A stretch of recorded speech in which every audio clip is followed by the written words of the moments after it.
But the scientific dictatorship needs more than just a secret police network to carry out their plan. Citizen spies at every level of society have been recruited to keep their eyes and ears focused on everything their neighbors and co-workers are doing and saying. More than 50,000 private sector executives have been recruited by FEMA to secretly serve as deputy FBI informants under the InfraGard program.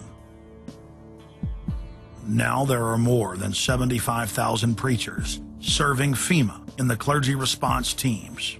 Internal FEMA documents reveal that the majority of America's pastors now serve as agents of the shadow government. They are even instructed on how and what to preach. And as KSLA News 12 Jeff Farrell discovered, the clergy would help the government with potentially their biggest problem, us. From my cold, dead hands. Charlton Heston's famous declaration captures a truly American value, the overarching desire to protect our freedoms. But gun confiscation is exactly what happened during the state of emergency following Hurricane Katrina in New Orleans. U.S. troops also arrived, something far easier to do even now thanks to last year's elimination of the 1878 Posse Comitatus Act. That forbid U.S. troops from policing on American soil. If martial law were enacted here at home, public fears and quelling dissent would be critical. And that's exactly what the clergy response team, as it's called, helped accomplish in New Orleans. Jeff, the primary thing that we say to anybody is let's cooperate and get this thing over with, and then we'll settle the differences once the crisis is over. Such clergy response teams would walk a tightrope between the needs of the government versus the wishes of the public. In a lot of cases, these clergy would already be known in the neighborhoods in which they're helping to defuse that situation. For the clergy, one of the biggest tools that they will have in helping calm the public down or obey the law is the Bible itself, specifically Romans 13. Because the government is established by the Lord, you know, and that's what we believe in the Christian faith. That's what's stated in the Scripture. They prepare their flocks like sheep to the slaughter for gun confiscation, forced inoculation, and they tell them that it is a blessing to have their families broken up and put into FEMA camps.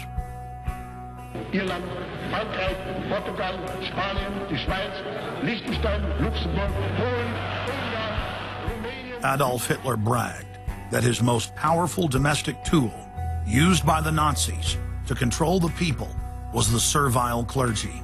And his favorite Bible verse was Romans 13, render unto Caesar. Either you are with us or you are with the terrorists.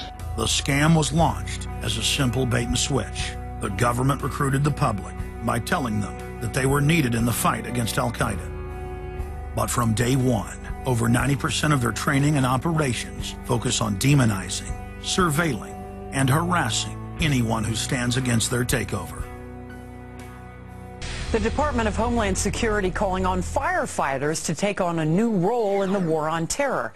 The idea to be the eyes for the U.S. government when they're inside a home. Now, unlike police officers, firefighters don't need a warrant to go into private houses. And critics say that's where things get sticky. Cable company repairmen, truck drivers, maid services, and hundreds of other professions that go inside homes and businesses without warrants are now on the government's payroll as citizen snitch spies. But Big Brother doesn't stop there. Children are being indoctrinated inside the public schools nationwide to spy on their parents.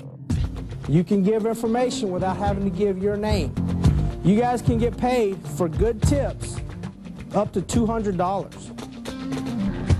The New York Times praised public school programs in the United States and England that are training children to report their parents for eco-crimes, like taking a hot bath or letting the water run while you brush your teeth. All of that violates their carbon footprint credit allotment.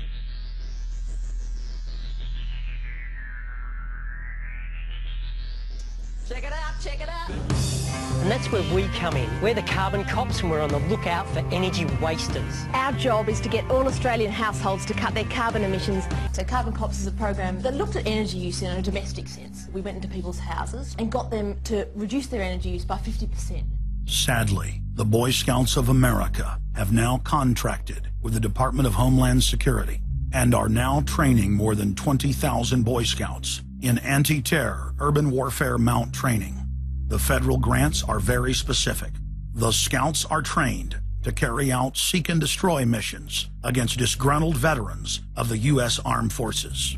Good evening, everyone. Homeland Security is enlisting some unlikely new recruits to fight terrorism and help with other emergencies. The Girl Scouts. Girl Scouts across the country and here in East Tennessee are now taking part. 9-year-old Elise Murphy has already earned a lot of Girl Scout patches. And now, every member of the 3.4 million Girl Scouts of America is now being trained by the Federal Emergency Management Agency to aid and support Homeland Security in disaster and anti-terror operations. One of the things that if you talk to our generals, they are desperate for is a civilian counterpart to our military forces. Everybody somewhere between the ages of 18 and 25 will serve 3 months of basic training and understanding in a kind of civil defense. So is this compulsory then? Well, you have to, in a sense, it's required of everybody, 18 to 25, 3 months, and at some point at that point you do